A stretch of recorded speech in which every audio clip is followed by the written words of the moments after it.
What's good, y'all, man? It's your boy FaZe coming y'all back with a freaking brand new video. Now, this video is all around Bruce. You feel me?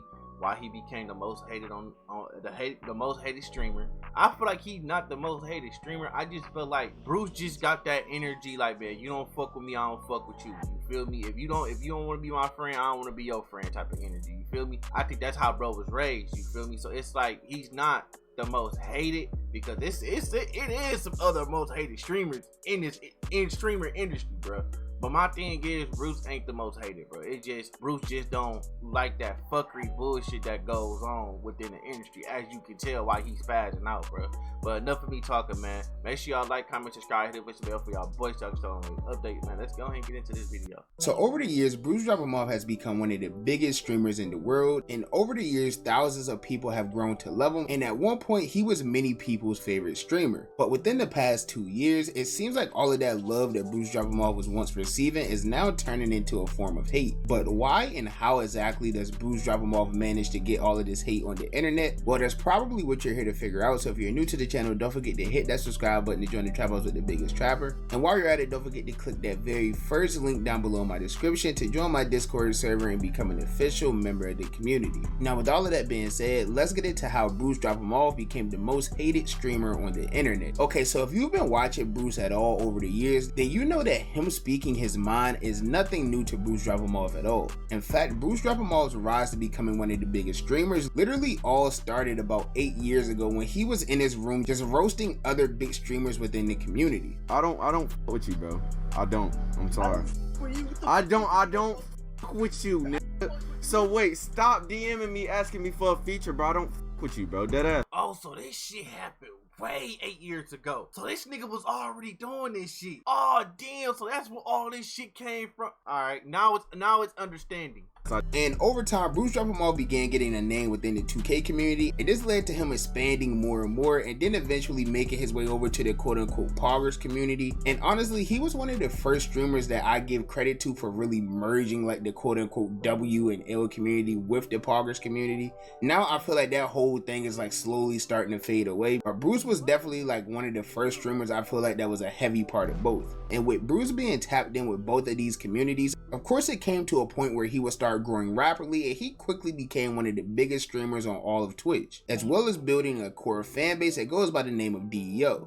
And with the connections he made by being tapped in with the poggers community, this all led to him joining an organization which is very popular within the poggers community that goes by the name of OTK. But I would say joining OTK would be one of the many mistakes that Bruce has made throughout his career, because I feel like this— Damn, OTK? What's that? Hey, y'all know who OKT is, man? Leave in the comments. I want to know who that is. I don't, like I told y'all, I don't keep up with Bruce, so I don't know what mistakes he made in life being a streamer, bro. So leave in the comments, bro. This is when Bruce's career would like slowly start going downhill. So shortly after joining OTK, some drama has started happening with a few of the members that involved them getting exposed and having some very serious allegations against them. So this ultimately led to BruceDropEmOff leaving the entire organization. One upon a time, I did hear about Bruce leaving that group because they was having a little sexual assault cases going against him at one point. I think I did hear about this one point.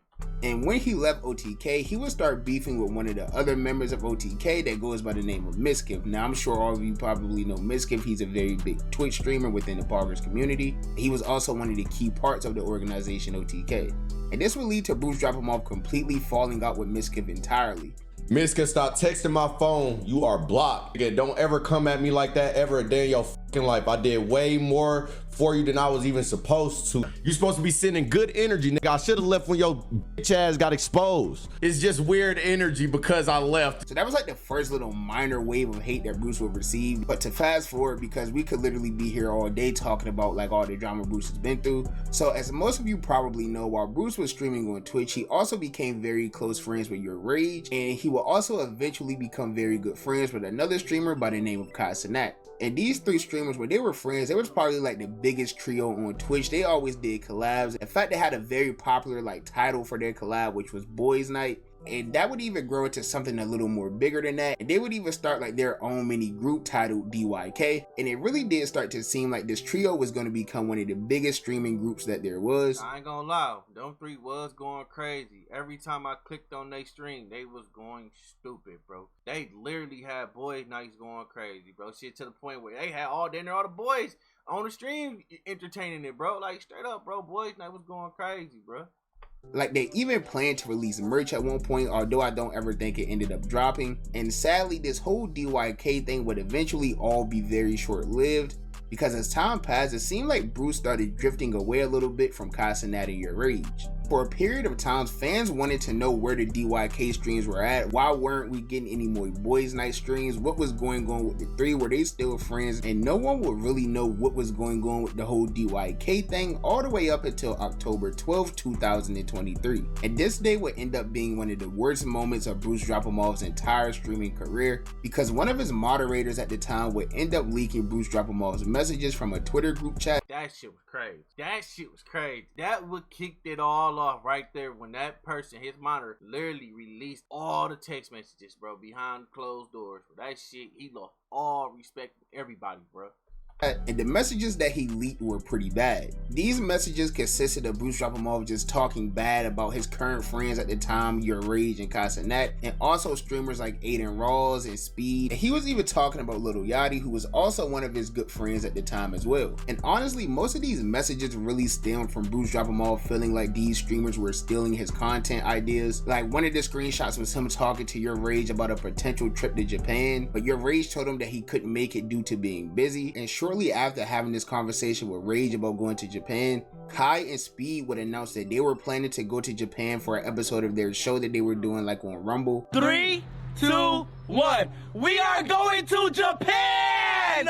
And the dates that they just so happened to go to Japan was also the time that BruceDropEmOff was planning to go to Japan with Your Rage. So this would lead to Bruce basically saying that he felt like Rage was the one that told Kai about it, and they ultimately stole his idea. And he will also feel away because he started playing CSGO on stream, like doing case openings and things like that. And then Kai would eventually follow up by playing CSGO. It's really just a lot that went on with that entire situation. But like that whole thing is really... I hate when people do that shit, bro. I don't give no fuck, bro. Like when people say motherfuckers stealing content, bro, listen, basically our brains work the same. Just like that game, chain together, everybody starts streaming it, bro. It don't matter what content you bring out. The next motherfucker probably got the same content but do it better than you, bro. It's probably a motherfucker that's up on here that's doing the same content as me, doing better than me. I don't hate, because it's like at the end of the day, it's always a space for somebody. It's always a space, bro. It don't matter how you bring the content, bro. It's always space, bro. Always. People gonna like you for you, bro. Some people might don't. People might don't like you. Some people just don't want to watch the content. You feel me? It don't matter. It just long as you know what you doing and what you doing. That's all that matters. Relatively old now, but this would basically be the end of BruceDropEmOff's friendship with Your Rage and Casanat. You need to go to therapy if that's how you feeling, bro. You need to do that, bro. Because I don't respect it at all, bro. And I don't want to be your friend no more. I don't want to do shit with you no more. I don't want to be associated with you no more, because it is too dangerous to have a nigga like that in my circle. And he would start receiving like crazy amounts of hate. Like I really believe the reason why everyone hates him now is because of that one situation. Even though Casanat and Your Rage has both moved past it now, like they don't really mention Bruce at all anymore. And to make matters even worse, he had recently joined Kick during this time, so that's around the time he started becoming like more edgy and saying like a lot of crazy things on stream. And with him being on Kick, in these messages he also says something about Aiden Rawls, who he was also very good friends with at the time as well.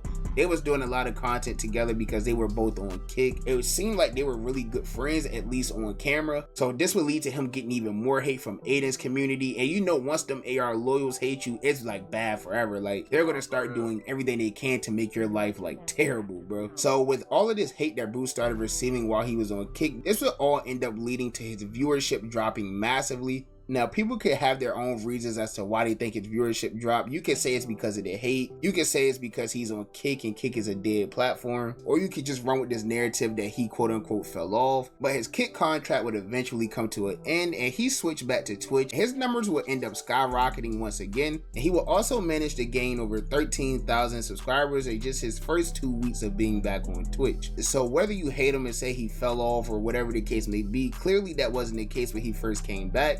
But he would end up getting it even more drama. Of course, it's Bruce. Of course, he ends up in drama. He's going to crash out, whatever the case may be, right? So when Mr. Crash Out, that's all that he is, Mr. Crash Out. He originally came back to Twitch, he was talking about all the problems that he had on Kick, and he would once again say some negative things about Aiden Ross and his entire group like SSB, as well as getting into like a little minor beef with SQC because he was talking so bad about the entire Kick platform. BruceDropEmOff would manage to stay drama free for about 2 weeks, which ended up being like a record for him at this stage.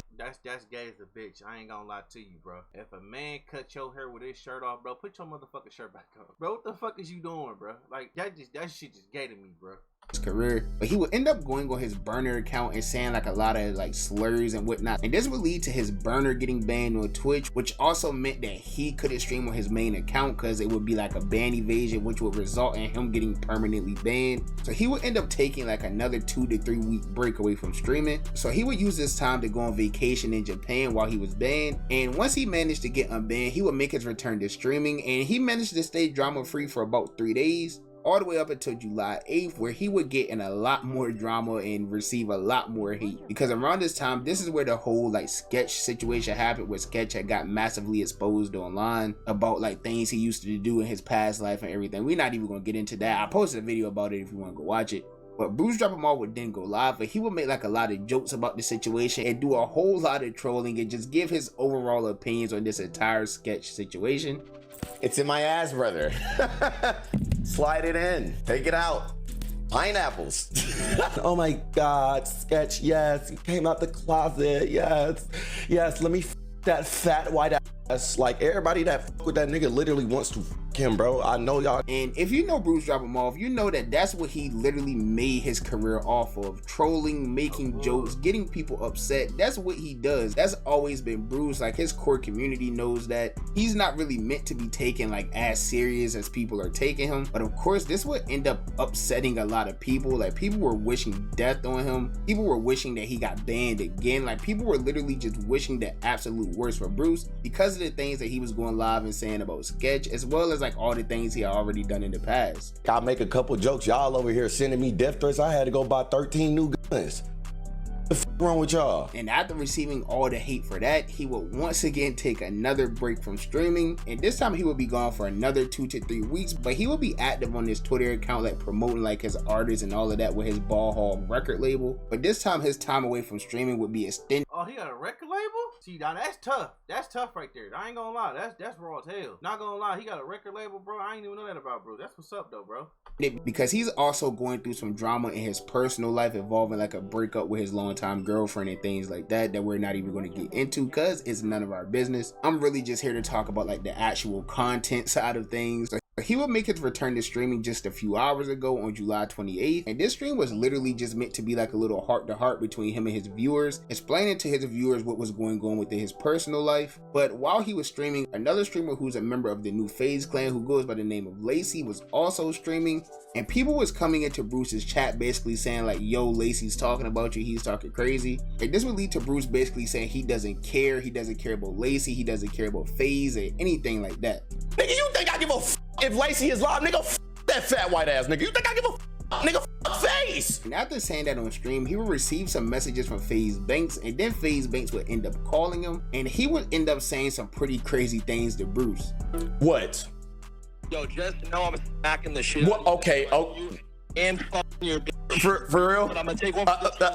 Watch. I'm gonna make an example out of you. We both know that I'm your girl first thing tonight, tomorrow. Now after that, things would become more serious with Bruce saying that he's gonna be in LA and blah blah blah, all this and all that, and just a lot of trolling that ended up happening between the two. And FaZe Banks would end up making a post on Twitter tagging Bruce's girlfriend, and even end up posting like the current weather in the city of Atlanta, which is where Bruce and his girlfriend are from, basically hinting at like he was going to pull up or come to Atlanta or whatever he wanted people to get from that message. And Bruce would just continue trolling the entire FaZe Clan while on stream, and he would eventually end up leaking more of the messages that FaZe Banks sent him, and then he would just completely end his stream. He announced that he was going to be taking a very long break away from streaming this time because he has other things he wants to focus on and let them things grow. And he would really just say that being on the internet hasn't really been as fun as it used to because of all of the hate that he was receiving. So he wanted to focus more on other businesses and other nigga, stop crashing out all the goddamn time, my nigga. Stop crashing out, bro. the real life things that's going on, because he gets actual love in real life. So why would he be on the internet just getting a lot of hate? So we don't necessarily know when the next time we're going to see Bruce drop him off. He said it could be 2 to 3 weeks, maybe even longer than that, who knows. But what we do know is that Bruce received a lot of hate on the internet over the past few years, and you can say, yeah, most of this is deserved or that he brung it on himself, but the truth really is most of the hate that he receives just stems from like other members of other communities disliking him because of what he said about their favorite streamer. I personally think that Bruce is one of the best streamers to ever touch Twitch. Yeah, of course I don't agree with the things he says or the things he does, but if I want a streamer that I know is going to entertain me and make me laugh, bro, I'm watching Bruce drop him off. It's not really many other debates. I'm not going to stop watching him because he's beefing with Casanat or whatever the case may be. But that's just my personal opinion about this entire situation. Y'all know that the only opinion I really care about is y'all's opinion. So let me know down below in the comments, what do you guys think about this entire situation? Do you still watch Bruce? Y'all, that's gonna end the video right there, man. Make sure y'all like, comment, subscribe, hit the bell for y'all boy. What y'all think this Bruce should do? What y'all think, bro? He should go get some help? Y'all think he should just stop crashing out? Y'all think he should just stick to himself? You feel me? Just stop crashing out over situations like that, or just stop speaking upon people? What y'all think he should do, bro? But man, it's your boy FaZe, man. I am out until y'all next video.